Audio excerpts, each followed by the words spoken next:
They found my daughter on a bus stop bench in Yorkville at 9 o'clock on a Tuesday night, November. The kind of Toronto cold that doesn't ask permission, just crawls under your coat and stays.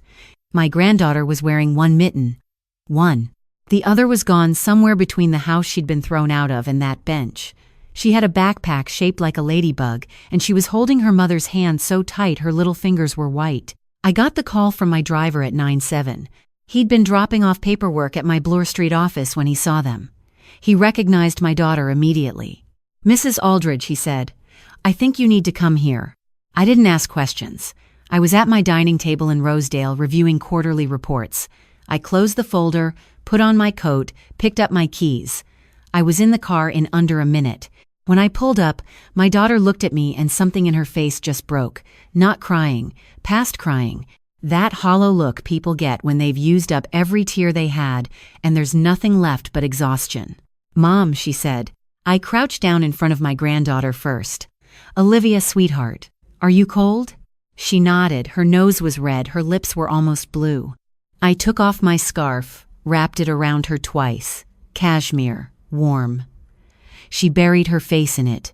Then I looked at my daughter. "Where are your things?" He put them on the porch.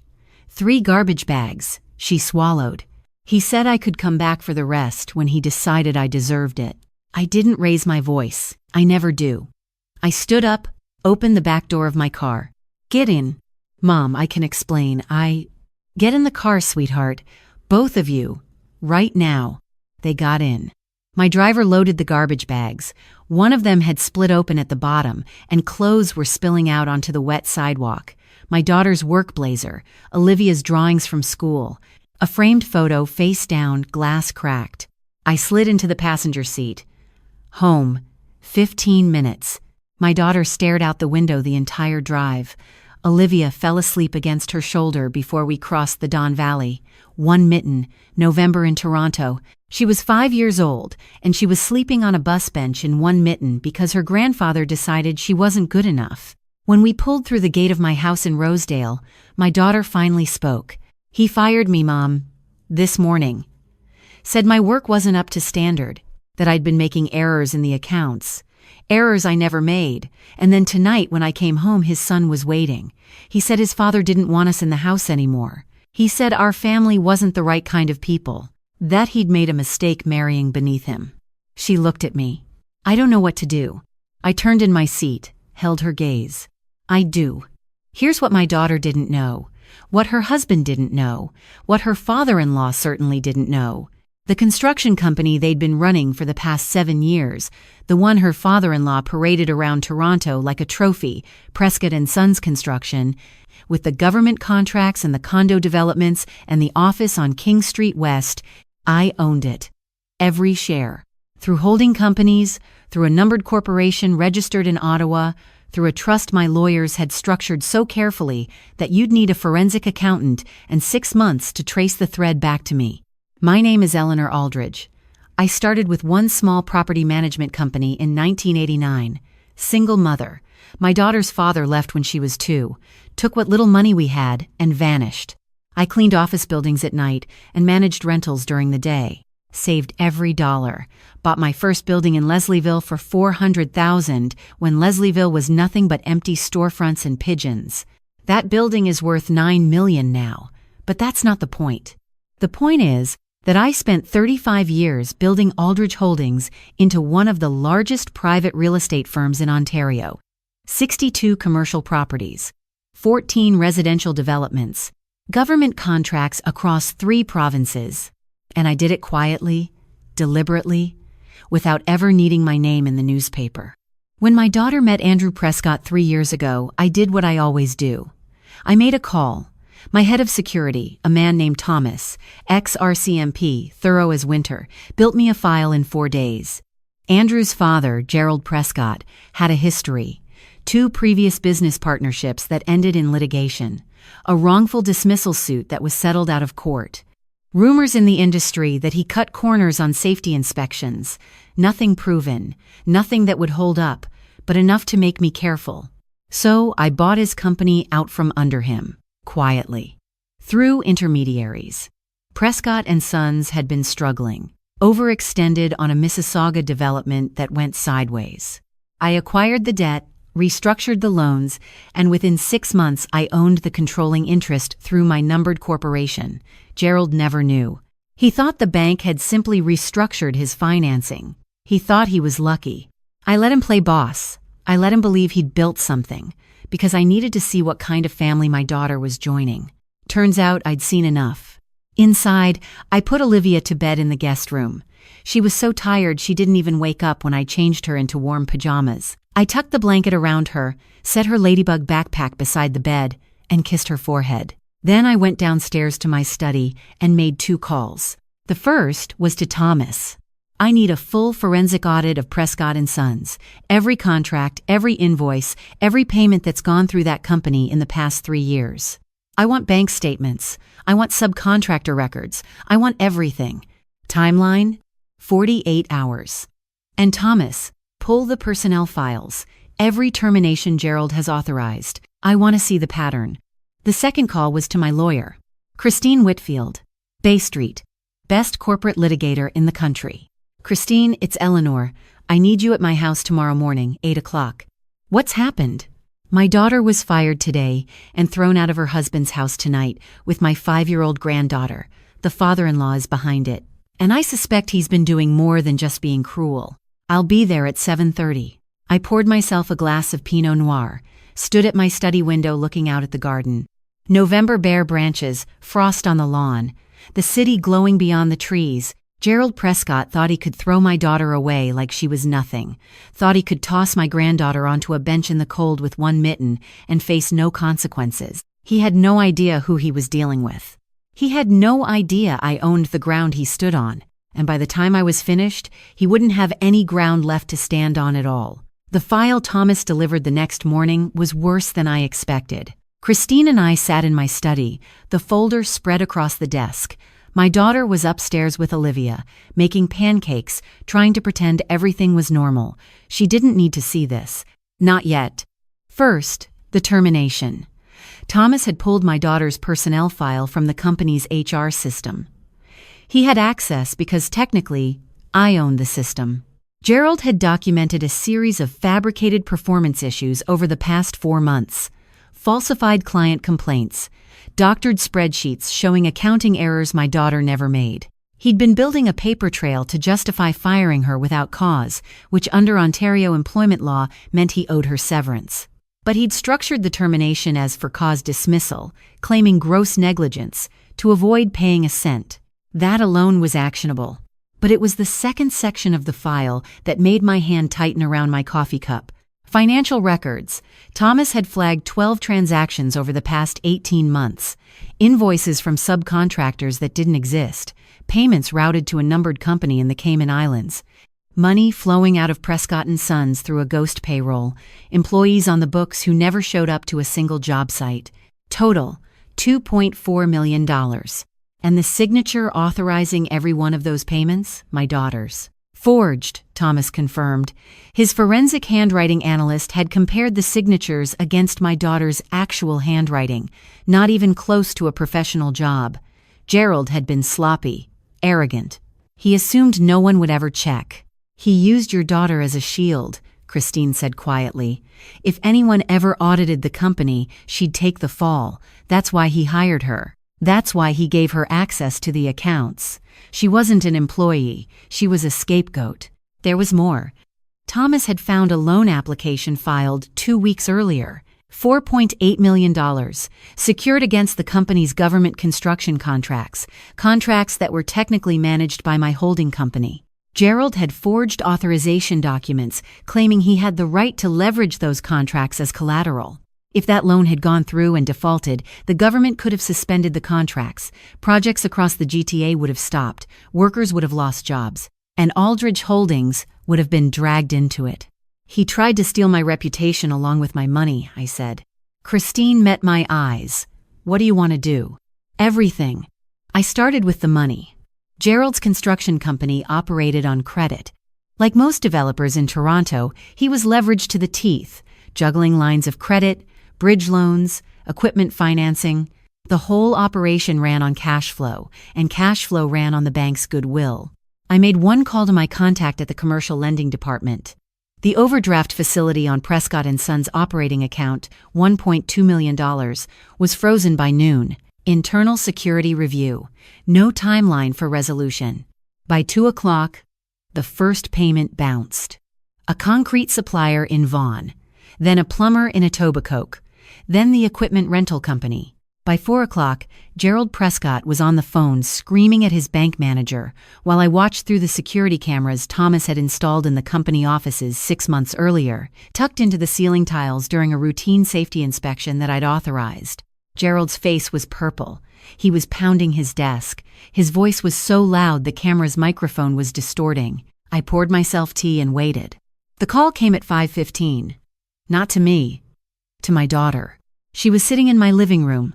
Olivia was drawing at the coffee table, making a picture of a house with smoke coming out of the chimney and flowers in the yard. The kind of house every 5-year-old draws. The kind of house my daughter had just lost. Her phone rang. She looked at the screen. Her face went gray. "It's Andrew." "Answer it. Put it on speaker." Christine had a recording device ready. "Ontario is one-party consent for recordings. We only needed my daughter's permission." She answered, "Sophie." His voice was controlled, measured, the way someone sounds when they're reading from a script. "We need to talk about this situation." "What situation?" "My father is willing to consider not pressing charges for the missing funds."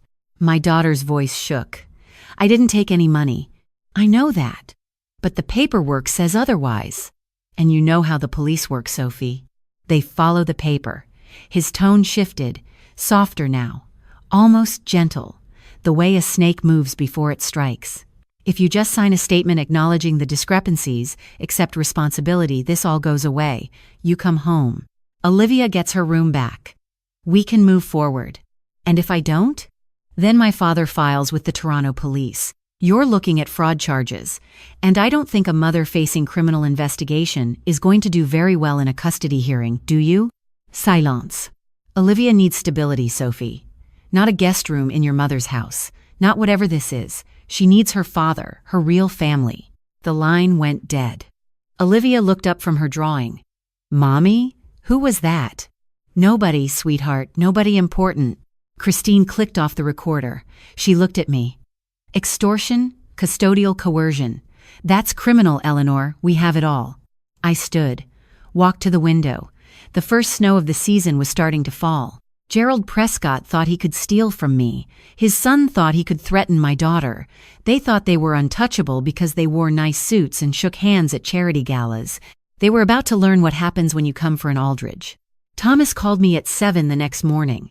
"Mrs. Aldridge, there's something else. He's done this before." I sat down, Thomas explained. He'd been digging into Andrew Prescott's background and found a woman named Rachel Kim, graphic designer, lived in the annex.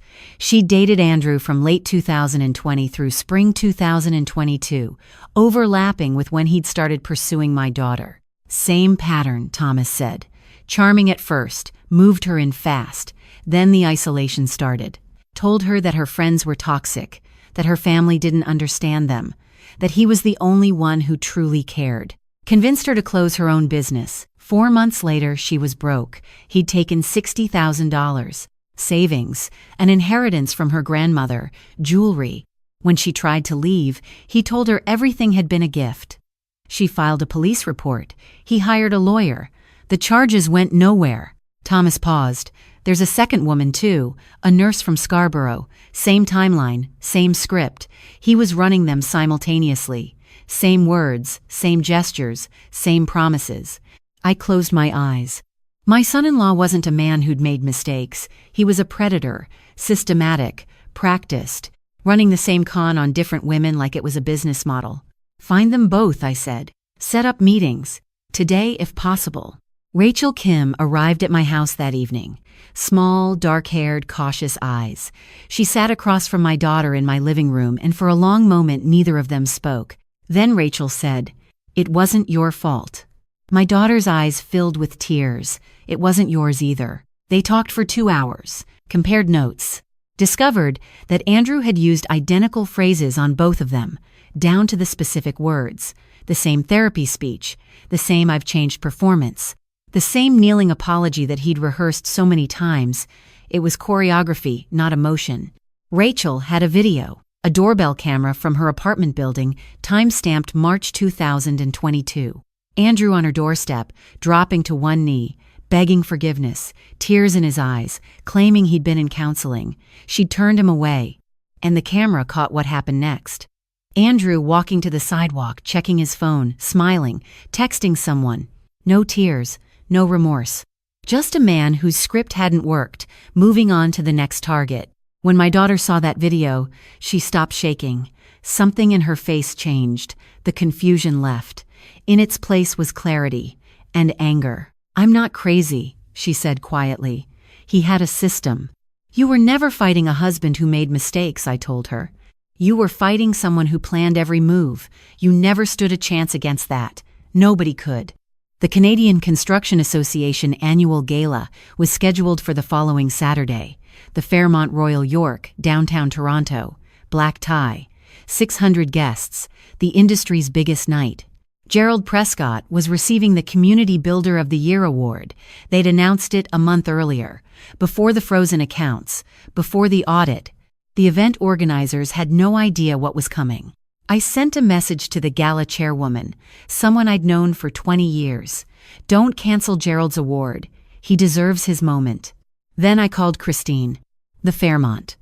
Saturday night. "I want every camera in that room pointing at the stage when Gerald takes his award." "What are you planning?" "Justice. Public, undeniable justice." Saturday evening, I stood in front of the mirror in my bedroom. Black gown, simple cut. No jewelry except the pearl earrings my mother gave me when I was 25, the year I started my company. The year I decided that no one would ever make me feel small again. My daughter appeared in the doorway. Navy dress, hair up. She looked different. Stronger, like the woman she'd been before Andrew Prescott spent 3 years dismantling her confidence piece by piece. "Mom, what if it doesn't work?" "Sweetheart, I didn't build a 62-property portfolio on hope.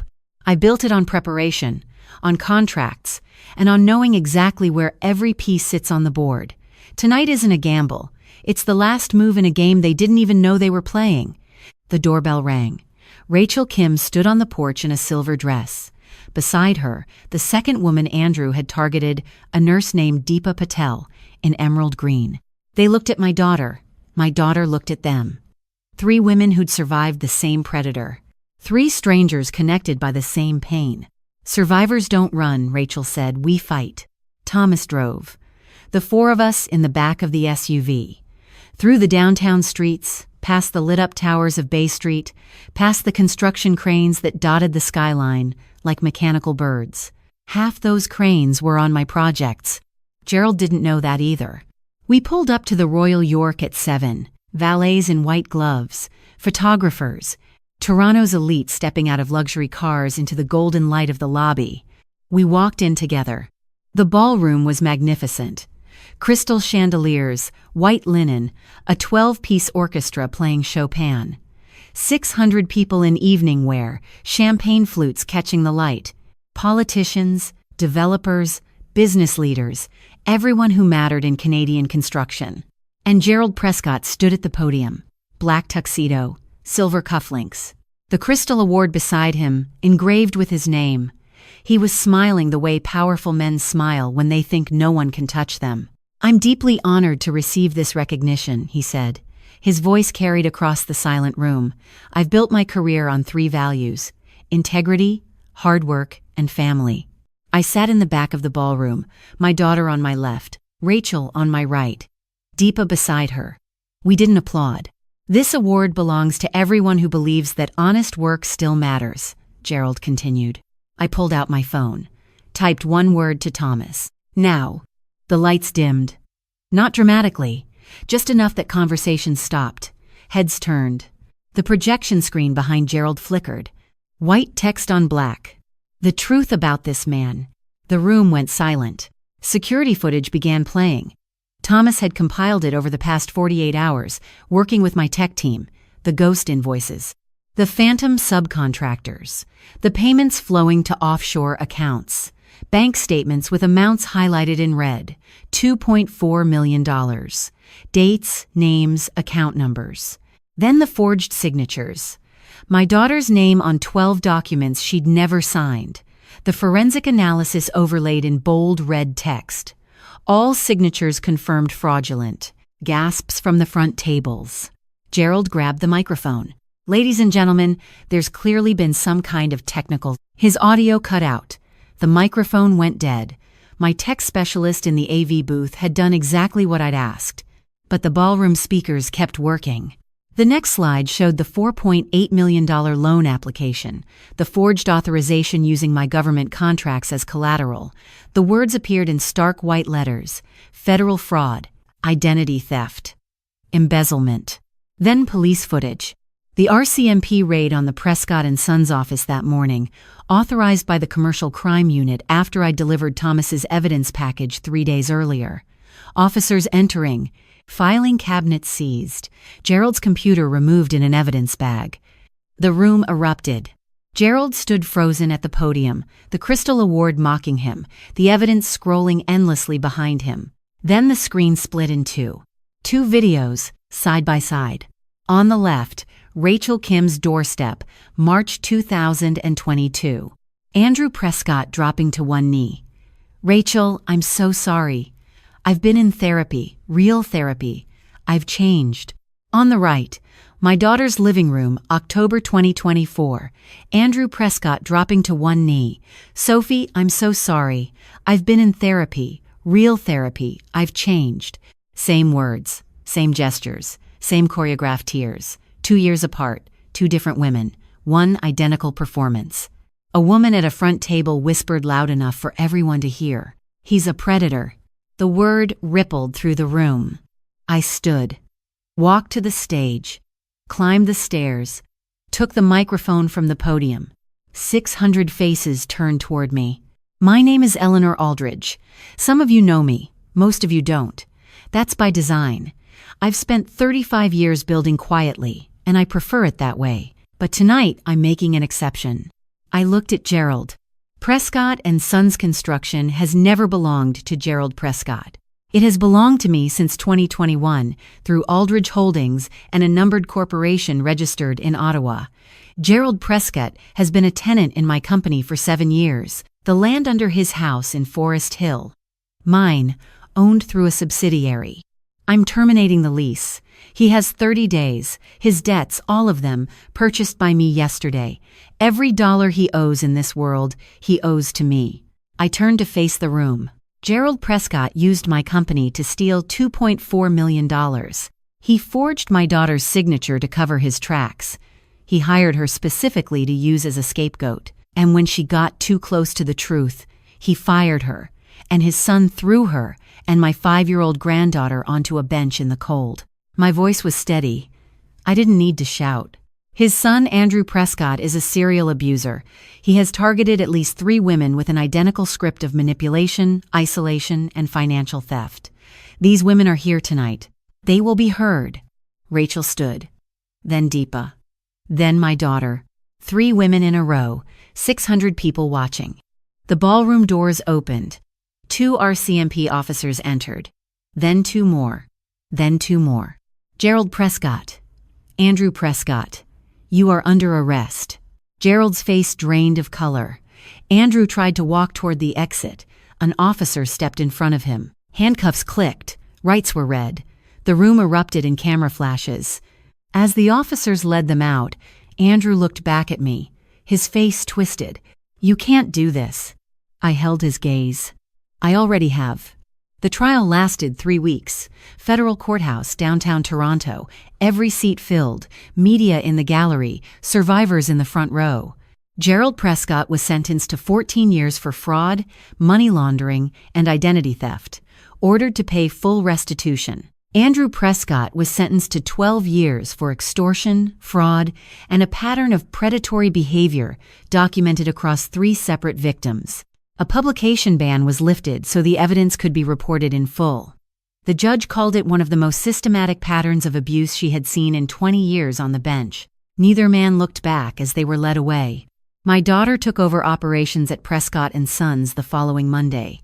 She walked into the King Street office in a charcoal suit, head high. The employees lined the hallway. When they saw her, they applauded.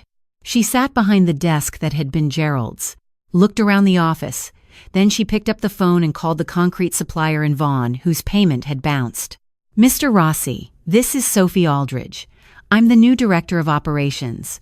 I want to apologize for the disruption and assure you that all outstanding invoices will be settled by end of business tomorrow. She hung up, opened her laptop, started rebuilding.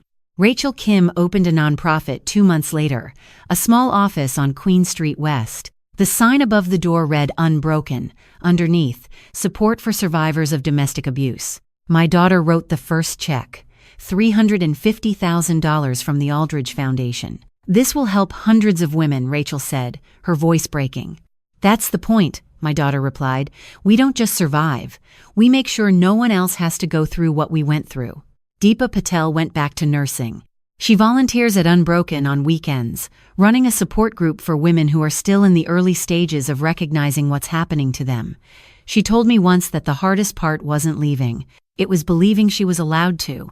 On a Sunday afternoon in December, I drove to the same bus stop bench in Yorkville, where Thomas had found my daughter and Olivia 7 weeks earlier. The first real snow had fallen. The bench was covered in white. My daughter and Olivia met me there.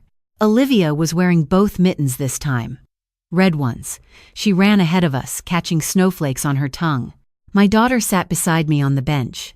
She was quiet for a long time. 7 weeks ago, she said, I sat here and thought everything was over. And now? She watched Olivia spin in circles, arms spread wide, laughing. Now I know it was just beginning. The real beginning, not the version of myself Andrew told me I was supposed to be. The actual me. Olivia ran back to us, breathless. She held out a small stone she'd found near the curb. Smooth, gray, a crack running through the center. Grandma, look. It's pretty, but it's broken. I took the stone, turned it in my fingers.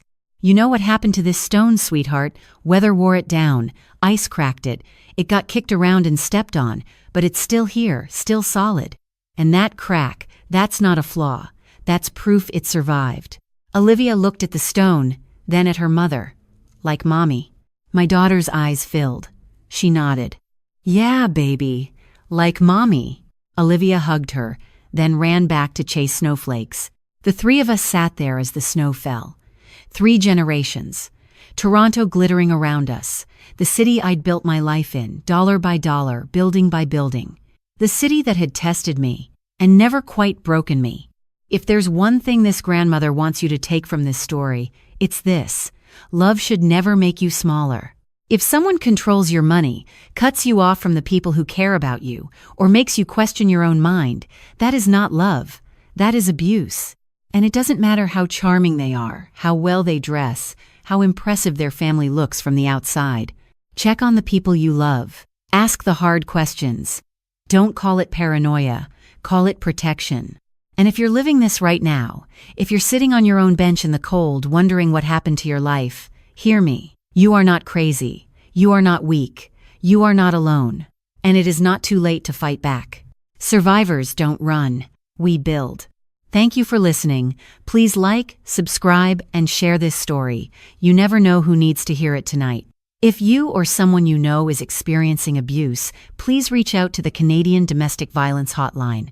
You deserve to be safe. You deserve to be free.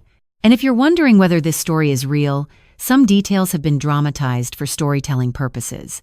But the patterns of abuse described here are absolutely real. They happen every day in this country. The lesson is simple. Trust your instincts, protect your family, and never underestimate a grandmother. Stay safe, stay strong, and stay free.